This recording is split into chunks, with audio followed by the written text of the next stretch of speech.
This is Diversified Game. A podcast giving entrepreneurial advice from a diverse and inclusive perspective with Kellen. He may agree, he may oppose, and it's more than just race, it's about, ideas. So, let the game begin.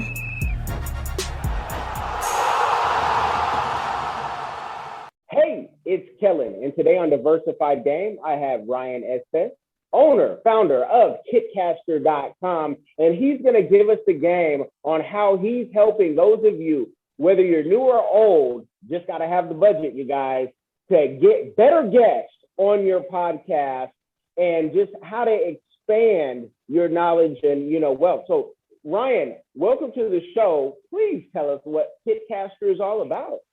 You bet. It's such a pleasure to be here. I really appreciate it. So Kitcaster is a podcast booking agency. We book entrepreneurs online. Online podcasts. So largely they're remote podcasts, particularly during COVID. So we work with, funded startup founders, entrepreneurs with exits, C-suite level executives, and we book them on fantastic podcasts like this one you're listening to right now. Awesome. And I told everyone in the beginning, if you have the budget, because a lot of folks get defeated by, once they hear, oh, it's not free. Something about free 99, people feel like if it's not free, they get intimidated. They start telling you what they don't have, even though they might have, a Maserati in the garage. So talk about the price and, why that price is really a steal of a deal for those who want to get better guests on their podcast. Absolutely. And our service is not cheap. And I'm definitely sensitive to that. There's a lot of care that goes into it and a lot of work that goes into it. So it's not cheap at all. It's about $4,000 for the initial commitment with Kitcaster. And what that looks like is basically over 3 months, we're going to book you on 10 different podcasts. In the beginning, we kind of have an onboarding process where we kind of get to the bottom of, who is the ideal audience for you to be speaking to? Or another way, like, who's ultimately going to be listening to these interviews, And oftentimes for entrepreneurs, it's kind of based on outcomes, It's like, what are you trying to get out of it? A lot of people come to us because they're looking for prospects for sure. They're looking to grow their business. A lot of folks come to us looking for runway. They're kind of at the end of their original fundraising round and they want to find investors. People find us because they want to recruit talent. They want to bring new people into the organization, to network, to just meet the podcast host. Oftentimes bears interesting fruit. So we kind of start there, hey, what are the outcomes of this podcast tour? And then we find an audience for that. And then we begin selecting podcasts based on their audience. So that's kind of the beginning stages. Then we build media kits, craft a pitch, really put together kind of the narrative and the position that we want to build for the pitch. And then our agents go out and book people on shows. So generally speaking, we start, it's about $4,000. We break that up into 3 payments. Enrollment is a monthly payment. Do 10 podcasts over 3 months. And then if everything's gone good, it just turns into kind of a monthly enrollment where we're booking them on 3 different podcasts per month. Generally, the folks that work with us, it's about an hour commitment a week. So really, if there's entrepreneurs that are interested in going on podcasts, and you want to work with Kitcaster, it's about an hour commitment a week. We do a pretty good job at kind of keeping the cadence about once a week, so as to not kind of overwhelm the schedules of our clients. And so that's if you want to get on podcast. And then after that, what is the monthly? After the 4,000 is covered, then if they want to do the 3 podcasts, is the price, does it go up? Does it go down? I know you don't keep doing it for free just because you love all of your clients. So what does that further commitment look like? You bet. So it basically breaks down to 13.15 per month for 3 months. And then after that, it goes to 11.50 per month for 3 podcast placements per month. Okay. And do you do anything also with podcasts if they you work with the podcast as well, if they want your better guest? So it's kind of like a double dip. I'm greedy like that because I can definitely see it as a consultant and a publicist. Like, okay, well, if I work with the podcast too, I'm double dipping, but you're still doing work that's needed. So do you also work with the podcasters, and is that the same amount of money? It depends. So it's a little bit different on the podcast side because, of course, if they want to book our clients, our active clients, then we're more than happy that they bring them on the show for sure. But there are examples where people will have a very specific niche podcast, and then they pay us the same price to go find them guests. One of those podcasts is called Festival Pass, and the whole kind of the people that Festival Pass have on their podcast are the founders and owners of music festivals. Not only music festivals, but also like kind of food, summer festivals, things like that. So then we work in the same capacity on the opposite side, because then we have to go find very specific people and get them scheduled onto the show. So it can work both ways, you know. With podcast hosts, if you have particularly a business focus, maybe even kind of a society and culture podcast, health and wellness podcast, then you're going to love our roster. We have unbelievable guests that of all levels of success and all levels of horror, crash and burn stories to share for all of our delight. But so we can definitely help you there, which is of course free charge. You know, we just are working on behalf of the clients in that aspect. Okay, I love to explain that because, you know, folks ask me, you know, really for podcasting, people say, what's your why? And I'm extremely nosy. So that's my why for doing all the business that I do. And if I think I can do it, great, and it serves a purpose. So I want everyone to understand that. But with you even pitching people to get on podcasts, it's you know, you're playing the publicist role in some of that. And I would say for that amount of money, you're getting a steal of a deal. Ryan's giving it to you a lot cheaper than I would for a month. I'm just being honest with you guys. So don't look at it like a lot of money, because that's you know, just your opinion if you know the business. But a lot goes into booking. How many phone calls you have to make? How many emails? How do you deal with though those people who come to your company and say, Ryan, or you know, and talking to your team, I want to be on, you know, Seth Godwin's or the School of Greatness, and that's what I'm really interested. So they want to kind of cherry pick, not understanding that they have to work their way up because who knows them and who cares? But they think they're the next Gary Vee or whoever they want to, you know. Yeah. So how do you deal with that?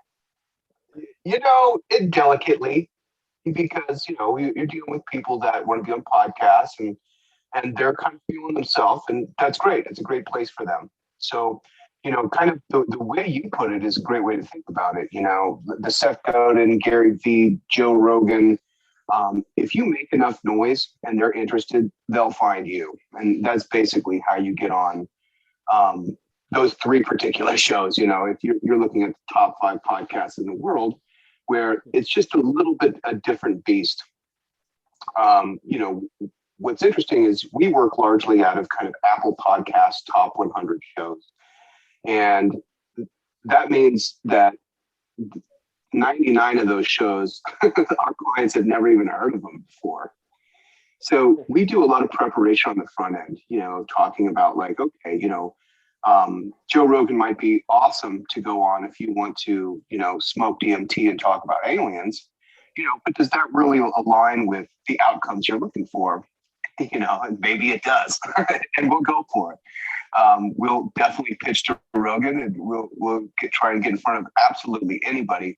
But I think it is important in the beginning to set realistic expectations and to look for shows that have big audiences, that can be impactful for their business, that can be really fun. So often we'll present a list of podcasts to our clients in the beginning and say, hey, if you do like, Seth Godin, you do like Gary Vee, you do like Joe Rogan, well, here are podcasts that are very similar to those podcasts that don't have, the same, and they're not, it's not $100 million Spotify deal here, but if for the outcomes you're looking for and the value you're looking to create from the conversation, I think it'd be on par.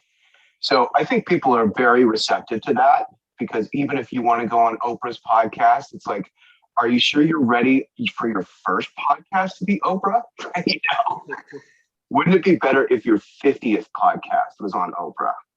It's like, let's whittle your stories and your podcast acumen down to a fine tip point before we go make a big statement on a huge show. Yes, and let's go even, I'm going to ask you the questions I'm always asked, doing this for almost 20 years. And people say, can you send me out your research on the ROI? People have asked for white papers, and I've always been in a place, thank God, where we say no to more people than we say yes as a business. And it's just because of the type of skills that we have and qualifications and things I've done and my team has done in the past. But how do you deal with that? Because somebody will ask you for a full white paper, just catered to their niche, and say, how do I know if I pay you $4,000, I'm going to make my money back? Whereas you could go to Entrepreneur on Fire, and John is going to charge you, unless he really likes you, because I've booked for him for free for clients, $3,500 just to be on his one show. And so how do you deal with that? And maybe you do have a white paper or a deck where you say, this is where most of our clients make their money back, because people who don't know the business have no clue. They just think, oh, I'll be on Oprah and I'll be a millionaire tomorrow. Yeah, that's so true. People want to hit home runs. They don't want to hit for average. You want to have a life-changing moment. And I appreciate that. And, I don't mind the ROI conversation at all. And the problem is when you're talking about a return from podcasting, it doesn't really fit neatly on a spreadsheet. There's just so many variables and so many factors. So we've had, I think, 3 different people that have raised, 6-7 figure fundraising rounds as a direct result from podcasts that we booked them on at Kitcaster. We've had people, pretty much all of our clients, get prospects and sales. We work with a lot of SaaS companies, so their seats are anywhere from $10 probably to $100 a month, and so they definitely pick up logo seats from podcasting. We've had people find senior engineers for their product. We've had people close 7-figure deals, as a direct result from podcasting. Now, how you can present that to every individual person is tough. So really what I start with is kind of a takeaway, which is to say that, like, if you're coming into podcasting and you're like looking for, a cash machine, I'm going to put in $1 and get out $10. Don't do it. I didn't use podcasting to get Kitcaster off the ground. I went to Google AdWords and Facebook ads like everybody else. So if you're looking for just straight lead gen and that's it, there's going to be better ways probably to serve you, because a lot of the gains, from podcasting are kind of ethereal and hard to pin down. The personal and professional development, kind of what I spoke to before, which is like, after you've gone on 10, 11, 12 podcasts, you're just much more eloquent of a speaker. I mean, I'm sure you can kind of attest to that if you've told a story 10 times, it's on the tip of your tongue, you start to learn where the punchlines are. You start to learn where the beats are to the story, and you just get better and better and better. So, what's the value of that? Hard to pin down. The other side of podcasting as kind of a validation is, let's say you spend $4,000 on podcasts, you go on 10 podcasts and nothing happens, which means you might have spoke about your business for maybe 7, 8, 9 hours in accumulatively over these 10 podcasts and nothing happened. You might have a problem with your product and product market fit. So, if you're talking about ROI, that we have a lot of case studies to show how it can be very beneficial. But really the people that we want to work with just see the benefits as being self-evident.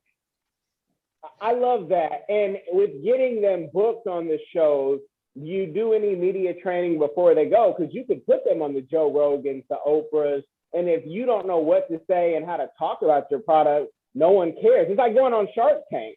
People think back in the day, oh, I'm doing a Shark Tank, I'll be famous, until they find out you're not a nice person or you don't know how to do logistics for your product. So do you do the media training for them as well? We do. It's an optional add-on, but we do offer media training, and largely it's that. It's about preparing for podcasts, organizing kind of a couple of anecdotes. Hey, what are the stories I could tell at a party that get a couple of laughs? Some key benefits around the product, and just some features that you want to be sure to hit. We'll go through some kind of relaxation techniques, and then we'll kind of address what happens in the beginning of every campaign, which is kind of the arising of big emotions, which I guess I was surprised in the beginning of doing this. I had a founders podcast for, 8 or 9 years.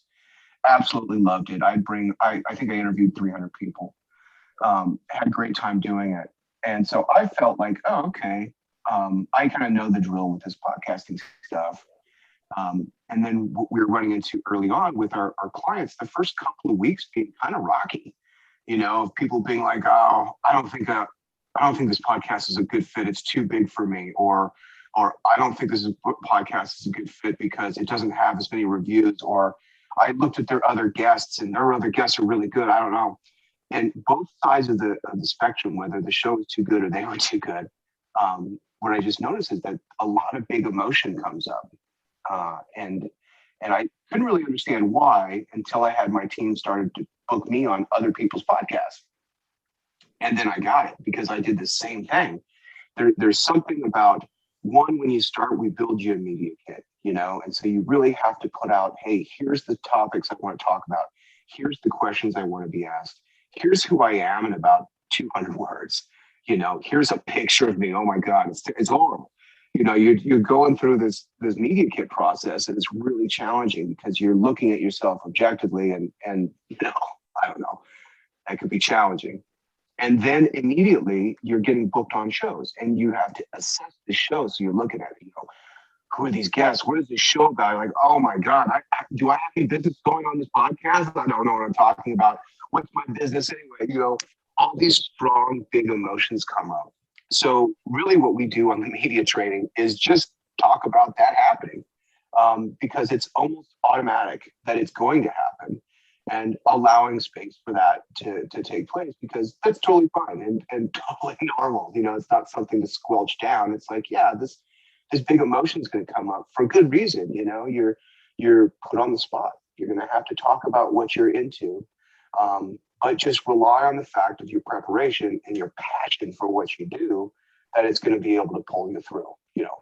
You're an expert of you, so go out there and do it. So if people are interested, and I'd say it's probably 50-50, they do kind of opt in for our media training. And it's interesting. Usually the people that are most experienced in media and podcasting are the ones that actually opt in for it.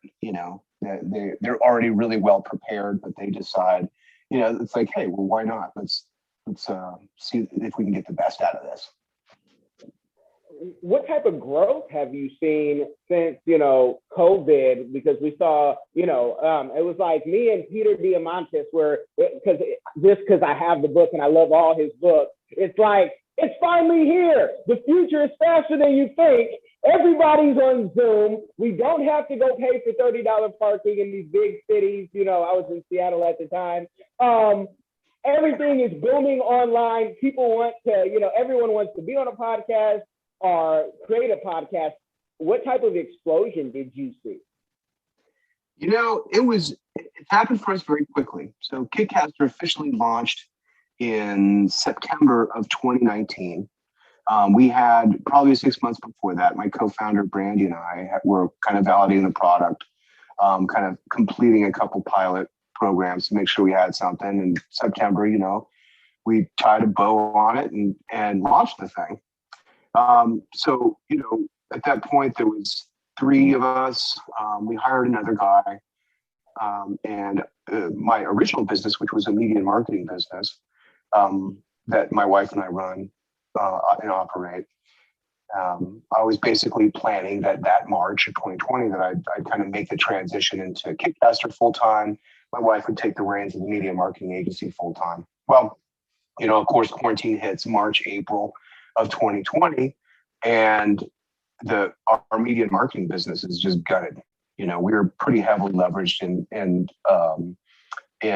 food and beverage and hospitality. And so, we got dropped by, 17 clients overnight.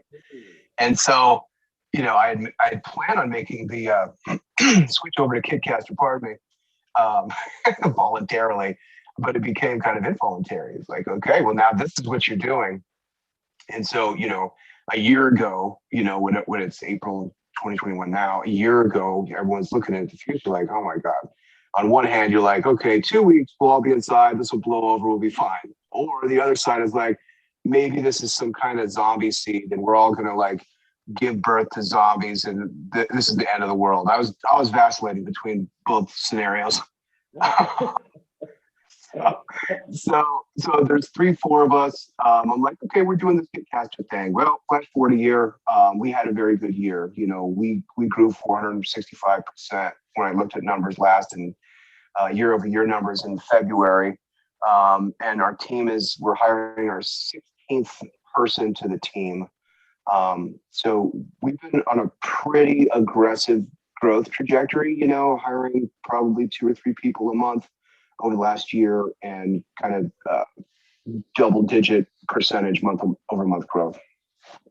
Well, that's a great thing, especially in these times where, as you saw, one business, I say took an adjustment. It needs just an adjustment, and then you get something else that grows, and the best is yet to come. So you have plenty more, that's going to happen. But I have to ask you, with the current success and what's going to happen, what's a community give back that you are doing or that you plan to do in the future for this business? Oh, I love that. We have a person, her name's Savannah, and she's great. And it's basically her job to align our core values to organizations and causes that we can contribute. So, what is today Earth Day? It is. Today's Earth Day. So we planned on a trash pickup. The South Platte runs right through Denver, and it's not too far from our office.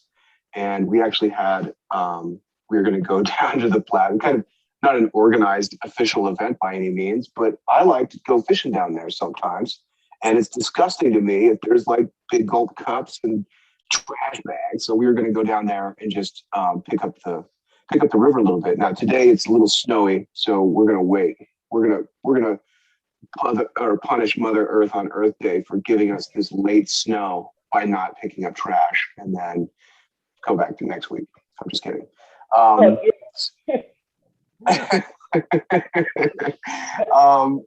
And then there's a couple other groups that I forget. I know that we're scheduled to do kind of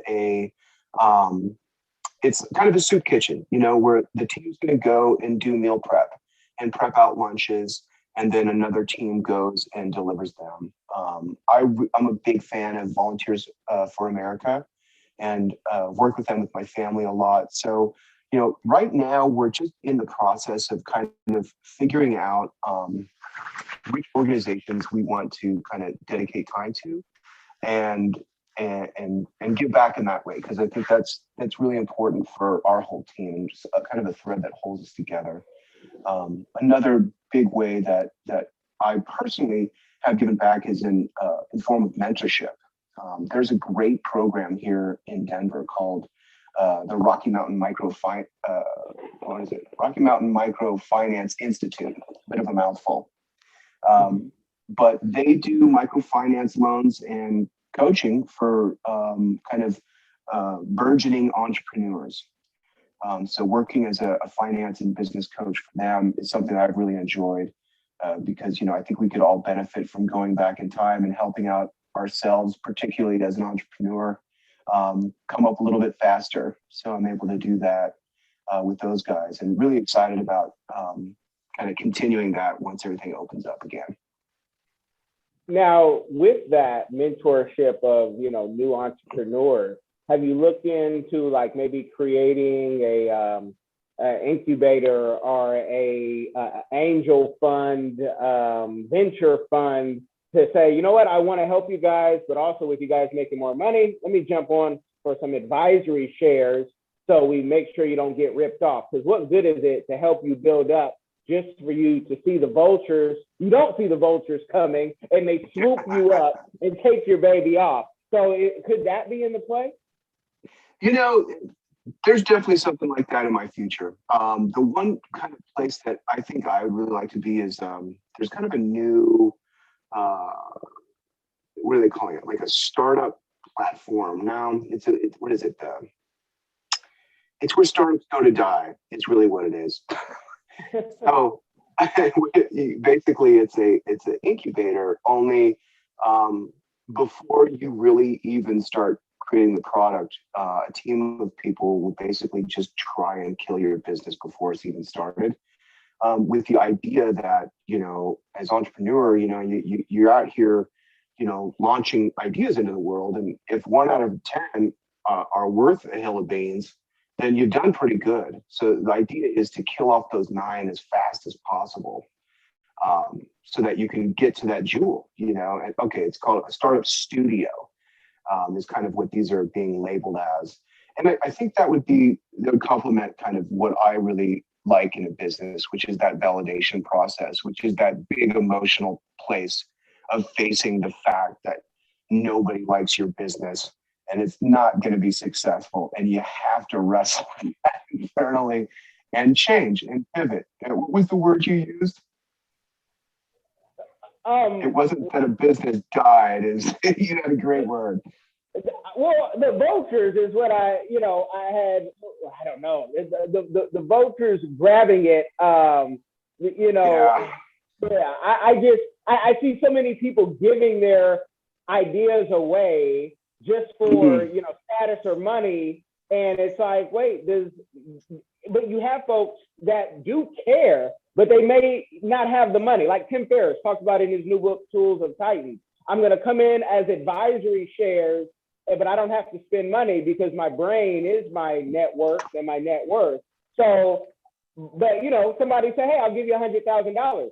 Somebody who doesn't have, $1,000 for their business, it sounds great. And I'm seeing it not just here in this country, but even in Africa. So I'm just wondering, because you seem to be like very focused, and if you have a heart for entrepreneurs, they need people who can latch on to them without sucking them dry like a vampire. Yeah,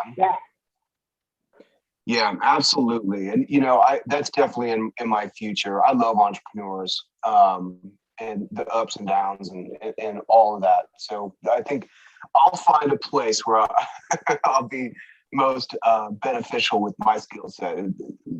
But first, I've got some work to do here with this podcast business. Definitely. And with the podcast business, you see, as you mentioned, Joe Rogan with a $100 million deal that everybody just, you have to clap when Joe does anything, because he could choke you out or give you a Taekwondo kick in the next week. So you're not going to challenge him. Ask Carlos Mencia. But do you see yourself ever maybe selling this business or a portion of it, because you're doing some of the hard work on both sides for these corporations that don't a lot of times get it right when they're so big, because they don't have the ear of the people or the heart of, a teacher. Yep, you bet. Absolutely. I'm of the ilk that, everything's built to sell. So if I know my business will run the way I want it to run, if I could sell it tomorrow, I'm having a lot of fun with this business. Don't see myself selling it. But of course, it depends on how many zeros are on that check, whether it's going to be today or tomorrow. But yeah, absolutely. As an entrepreneur, I'm always looking to kind of diversify within our products, so we got, we have services like Kitcaster. We're building software, goods, and entertainment. I feel like you have to kind of be approaching your product from all these different angles. And because one, it keeps me satisfied as an entrepreneur of keep looking for that next thing. And then it also gives you opportunity to test to see hey man, maybe this is a great product. We spin this off, put it on its own. So, the things that you mentioned, media training, the media training we productize, and we put a lot of time into making media training really good, because then we want to see if it can stand alone as a product. And maybe, I'd like to think that we're the best podcast booking agency in the world, but could we also become the best media training company in the world as well, and spin that into its own independent business? So each component of what we do, we're always kind of considering, hey, can we productize this? Can this stand on its own 2 feet? Can we sell this independently from what we're doing? So absolutely, if once the price is right, I'll definitely be happy to sell it and retire with you down in South Florida and just spend the rest of my days fishing. I mean, that's you'll create another business because it's in you, and you'll see an angle and say, "Hold on, fishing. What are we going to do today?" Yeah, I know. I can't even help it. I do love the creative aspect of business. So yeah, I'll always do it, and I'm having a blast with Kitcaster. It is very fun to be working in audio. So yeah, I'm loving it. Now, what conferences can folks, when things start clearing out and we get back to, doing face-to-face and folks are running to hug somebody again, what conferences can people see you at? And, and I also want to, recommend, because a lot of podcasters, I'll say, hey, podcast is great. I mean, I've gone in Orlando, it was great, but people are like, wait, what do you mean conferences? And to me, conferences make the difference. So which ones do you love? You know what? I have a lot to learn from you on this. I generally don't do conferences. What I have done, though, with podcasting is local meetup groups. And that's been really interesting. I met a great coach named Greg Hickman that I learned a ton from a podcast meetup group. There's several other people. Paul Caroli, I met at a podcast meetup group locally. I found that the local groups were fantastic, and that's not in comparison to any larger events, because I just haven't gone to any of those. But I'd love to. Maybe I took it for granted, but once you can't see anybody or gather around people, you're like, oh man, that's what I should have been doing. I was just staying home alone, and then when you're forced to, it becomes kind of disastrous. Definitely. Well, you guys see, you might catch him at some of these conferences. We're going to take this offline because we're going to talk about that and much more. But I thank you, Ryan, for coming on and giving the game. Absolutely my pleasure. This was really fun. Thanks for having me, Kash.